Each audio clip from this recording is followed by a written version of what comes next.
Hi folks, welcome to the Scapegoat Club. I'm Chess, I'm a psychotherapist, I'm a relationship coach, and I talk a lot about difficult families, difficult relationships, and narcissistic type relationships. And I've been doing a mixture of videos recently. Some are a little bit more fun than others, but this one, heads up, this one isn't a fun one. This is a really serious one, and it's come about through working with people who are clearly in abusive, toxic, very controlling relationships. And so I wanted to do this video of things to look out for. Even though we can know what controlling behavior looks like, it can be really hard to feel it when we're in the relationship. So I've got 6 signs of things that you might be feeling when you're in a really controlling relationship, but maybe you're taking that as normal.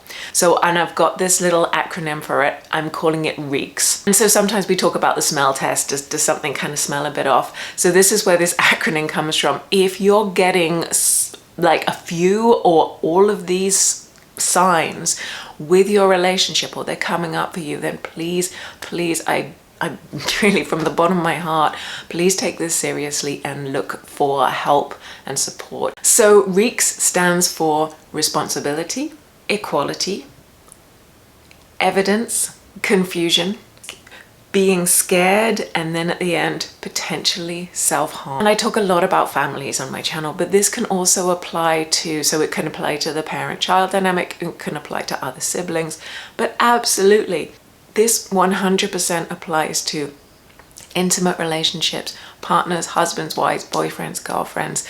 It can apply to friendships. It can potentially even apply to work colleagues. It doesn't matter. This can apply to any relationship. So the first one, R, is responsibility. Do you feel that you have sole responsibility for fixing this relationship? Now, feeling that can either be something that we've kind of learned over time, that if we try and change things, it doesn't happen. And so the responsibility by default comes back to us. Also, it could be that we're being told that it's all our responsibility, that we're the problem, that we're the challenge, that the reason the relationship is bad is because of us. So just to lay that out there, the only time that responsibility is fully on one party than another is when they have legal responsibility, so parents over children, things like that. But also that should slide over time. There shouldn't be a power dynamic when we come into adulthood. So please, if you feel that you are fully responsible and you're in an adult relationship, then know that you are not fully responsible for this. The responsibility does not solely lie on your shoulders. So if you're being made to feel that way, big red flag. The second part is equality, or actually it's probably more like inequality. Relationships are about respect and mutuality and things being even. Even if we have a power dynamic that I talked about earlier, there's still this equality of that we're human beings and we deserve respect, and that our thoughts and feelings at least need to be aired and to be heard. When we're adults, then this idea of equality really needs to come into play. And it's not to say that we are both the same in a relationship, but it should be, and it's not going to be like for like, but it should be that everybody puts their side of the work in according to what they can do, and it kind of evens itself out. But when we're in really controlling relationships, that idea of equality just goes out of the window, and it really shows up often by having different rules for different people. So it might be that it's okay for one person to have friends and go out to see their friends, but it's not okay for the other person. That's just not allowed. And it might be that one person is expected to prioritize a lot of time or do a lot of service or help another person, but it isn't reciprocated from the other side.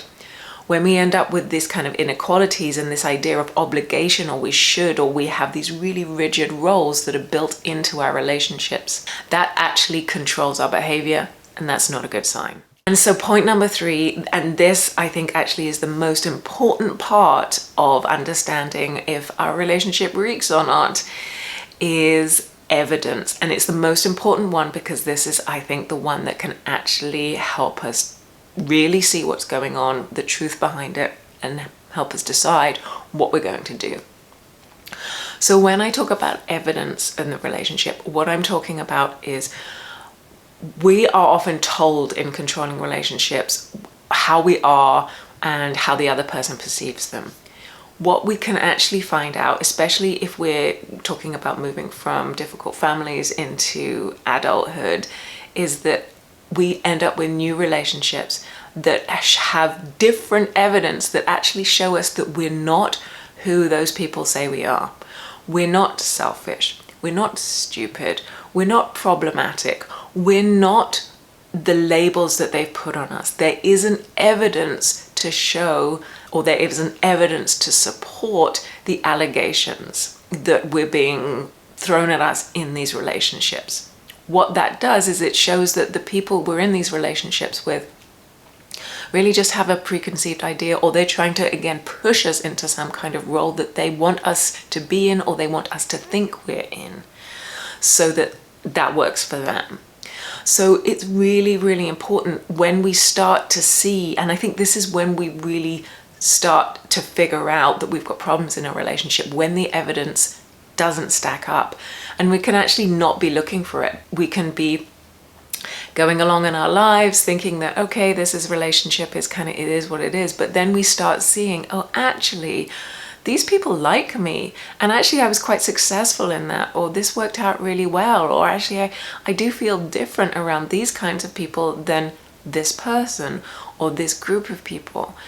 And we can start to kind of get this idea, the universe and the world and other people around us really show us a different side, especially if we've grown up in really, really difficult families, or potentially we're in a really difficult long-term relationship. And we make new friends and we're like, I'm not that person. I'm not useless. I'm not dumb. I have other qualities. I have other uses.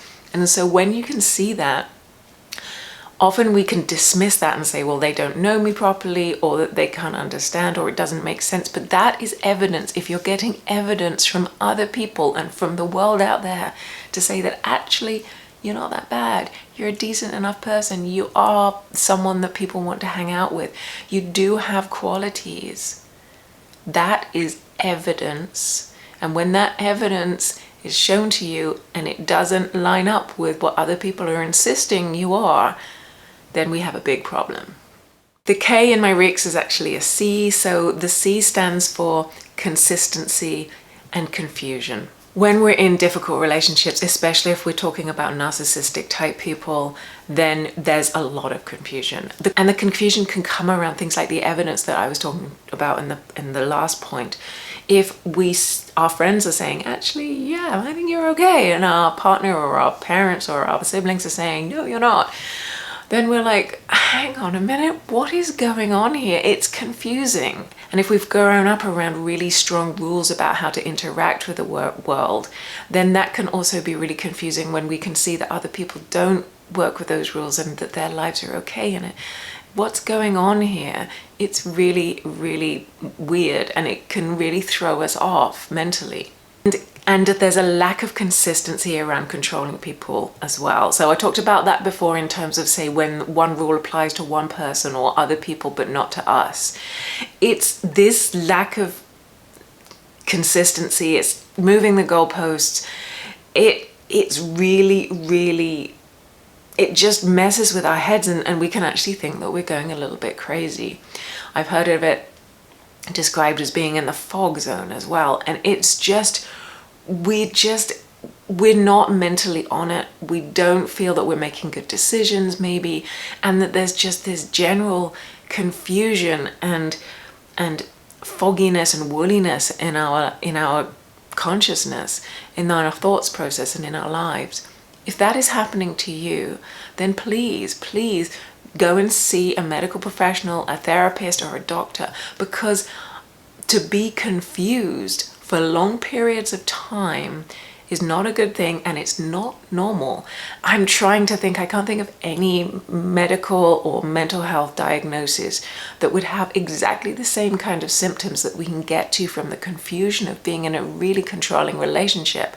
That confusion isn't some kind of mental illness. The kind of confusion that we get from these relationships is not because of us and our brains, it's because of the relationship and the behavior that the other person is saying, the things that they're doing. We might be being manipulated, they might be gaslighting us as well, they might be changing their story to suit them. And that really messes with our heads. And so if you are confused, please, please, please, please seek help.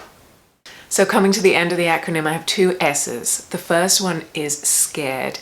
If we are scared of leaving, if we have a fear of the consequences of if we leave this relationship. Relationships should be about love, not about being forced, not about being controlled, not about being obliged to or made to stay with certain people or in certain situations.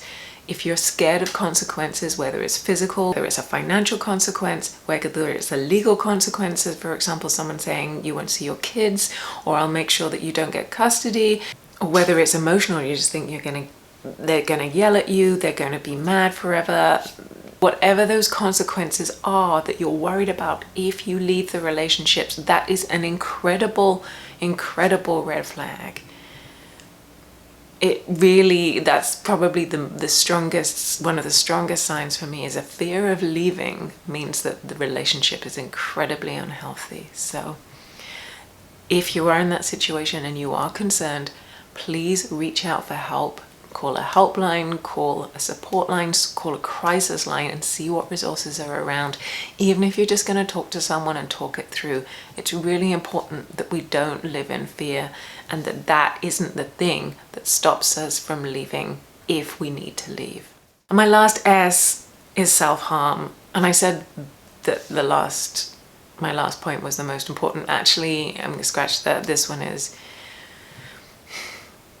I've spoken to a few people, and actually I've been in this situation myself where we can feel that we don't have any other options and that the only way out of this is self-harm. And if we harm ourselves and basically we're gone, then at least we don't have to deal with this anymore. And I hope that you know by what's not true, and it's just not the case.